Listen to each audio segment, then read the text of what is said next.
أن أهل القرى آمنوا واتقوا لفتحنا عليهم بركات من السماء والأرض ولكن كذبوا فأخذناهم بما كانوا يكسبون.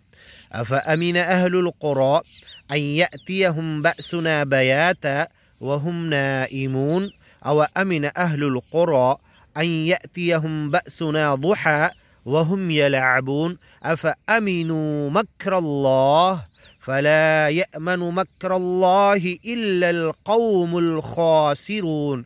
أولم يهد للذين يرثون الأرض من بعد أهلها أن لو نشاء وصبناهم بذنوبهم ونطبع على قلوبهم فهم لا يسمعون.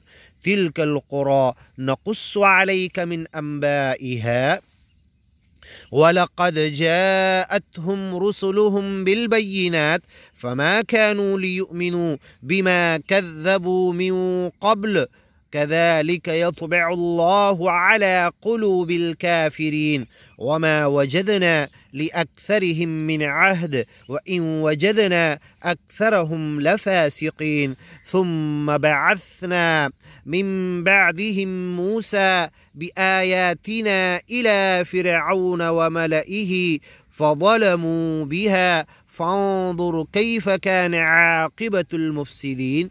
وقال موسى يا فرعون إني رسول من رب العالمين حقيق على ألا أقول على الله إلا الحق قد جئتكم ببينة من ربكم فأرسل معي بني إسرائيل.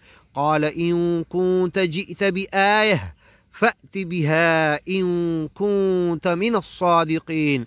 فألقى عصاه فإذا هي ثعبان مبين ونزع يده فإذا هي بيضاء للناظرين. قال الملأ من قوم فرعون إن هذا لساحر عليم يريد أن يخرجكم من أرضكم فماذا تأمرون؟ قالوا أرجه وأخاه وأرسل في المدائن حاشرين يأتوك بكل ساحر عليم. وجاء السحرة فرعون قالوا إن لنا لأجرا إن كنا نحن الغالبين. قال نعم وإنكم لمن المقربين. قالوا يا موسى إما أن تلقي وإما أن نكون نحن الملقين. قال ألقوا فلما ألقوا سحروا أعين الناس واسترهبوهم وجاءوا بسحر عظيم. وأوحينا إلى موسى أن ألقي عصاك فإذا هي تلقف ما يأفكون فوقع الحق وبطل ما كانوا يعملون فغلبوا هنالك وانقلبوا صاغرين. وألقي السحرة ساجدين قالوا آمنا برب العالمين رب موسى وهارون. قال فرعون آمنتم به قبل أن آذن لكم.